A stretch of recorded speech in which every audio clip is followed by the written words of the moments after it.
ভয়াবহ জোড়া ভূমিকম্পে ভেনেজুয়েলায় মৃতের সংখ্যা বেড়ে দাঁড়িয়েছে প্রায় 5,000। এখনো নিখোঁজ 50,000 মানুষ। আরো কয়েক হাজার মানুষ আহত ও বাস্তুচ্যুত হয়েছেন। জাতিসংঘ বলছে ভূমিকম্পে ক্ষতিগ্রস্ত ভেনেজুয়েলার পুনর্গঠনে ব্যয় হতে পারে প্রায় $37 মিলিয়ন। ভবিষ্যৎ হোক নিরাপদ, বিনিয়োগ হোক বিশ্বস্ত, আর আমার পছন্দ সল্ট বে। ওয়েলকাম টু সল্ট বে। গত জুনে ভেনেজুয়েলায় পরপর আঘাত হানে দুটি শক্তিশালী ভূমিকম্প।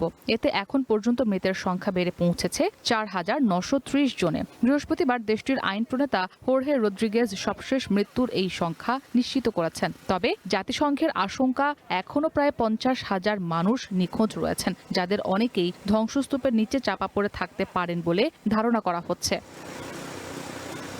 আল জাজিরা জানায় ভূমিকম্পে আহত হয়েছেন প্রায় 17,000 মানুষ, আর অস্থায়ী আশ্রয় কেন্দ্রে বসবাস করছেন 21,120 জন। ভূমিকম্পের পর থেকেই চলছে উদ্ধার অভিযান। তবে স্থানীয়দের অভিযোগ, সরকারের ত্রাণ ও উদ্ধার কার্যক্রম ছিল ধীরগতির। তবে আন্তর্জাতিক উদ্ধারকারী দলগুলো প্রাথমিক অভিযান শেষ করে ফিরে গেলেও বর্তমানে মানবিক সহায়তা কার্যক্রম অব্যাহত রয়েছে।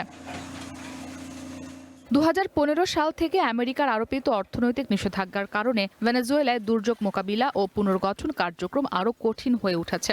Centre for economic and policy রিসার্চের সহপরিচালক ও জ্যেষ্ঠ অর্থনীতিবিদ মার্ক ওয়েইসব্রাট বলেন, ভেনেজুয়েলার এমন গুরুত্বপূর্ণ আর্থিক সম্পদ রয়েছে যেগুলো ব্যবহারের সুযোগ পাচ্ছে না দেশটি। তার দাবি, আমেরিকা ও ইউরোপীয় দেশগুলো ভেনেজুয়েলার প্রায় $11 বিলিয়ন সম্পদ আটকে রেখেছে, যা আন্তর্জাতিক আইন অনুযায়ী দেশটির পাওয়ার কথা।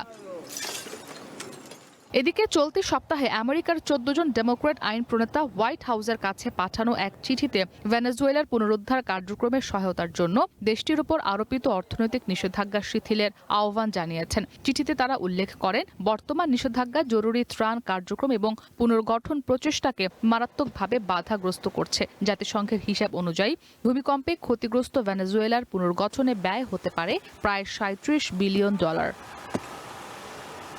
ইসরাত মুক্তি, ওয়ান ইন্টারন্যাশনাল ডেস্ক।